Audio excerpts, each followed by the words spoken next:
Cho 2 giây. Anh thả bay mình che tăng ý chồng. Giây thôi nè. Con hộp lôi mình nơ đây nè. Lôi thằng lên nè nào hộp. Nhưng mà nhưng hộp gì? Rồi bỏ đây. Trời tụi ba ba tâm ấy đâu. Phải đắng hay là gì? Ôi chắc lôi mơ nè. Thôi. Mẹ cái niệu. Giờ không mơ lôi nè. Đi đây ra ngoài nè. Cha con sợ nè. Ở trên mơ tên cháu ai nè. Trên mơ phong nè. Cùng lọp dây bồn hộp rồi. Chúng ta lôi một cái này mẹ. Lúc con nè ngồi.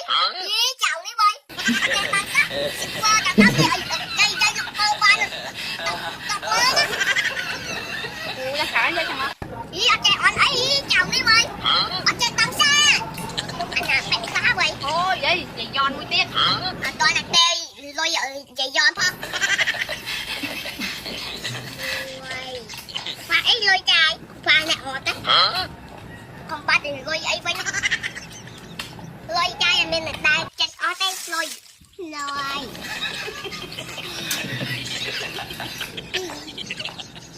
Quay. Mùi. Mẹm. Mùi. Quay. Quay. Tôi sợ tới đi rồi.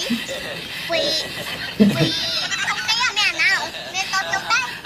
Ơi phá nào. Ơi ông mình nhập mình trốn sạch. Vô tàu quạt ai. Chị Nga ơi. Chị Nga. Trả dây. Ở chuông dây là tôi tè che tích. Trả dây tao mà.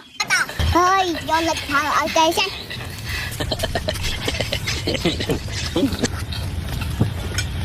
Thôi xanh. Thế mình chết ở coi chứ. Việc xe ấy đó. Ô bên cạnh sao. Đặt hai lần. Ách xe. Đặt ý mấy lần. Má tao nè. Nhưng tao vô lịch thờ ở cây. Lịch thôi khỏi đi. Chả đi. Lội là gì? Vô phá đó.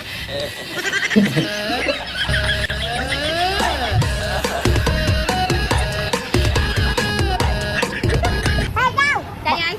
Mà tìm 10 giây. Vậy đông hủi cho nó. Lao quá tao. Tao thôi lắm. Tao trả nó tao đâu. Ê. Tao nói là tao thôi. Ngùng vô tao. Dạ. Ê dây tao nè đâu mà ná đi. Mẹ không phục hay. Hey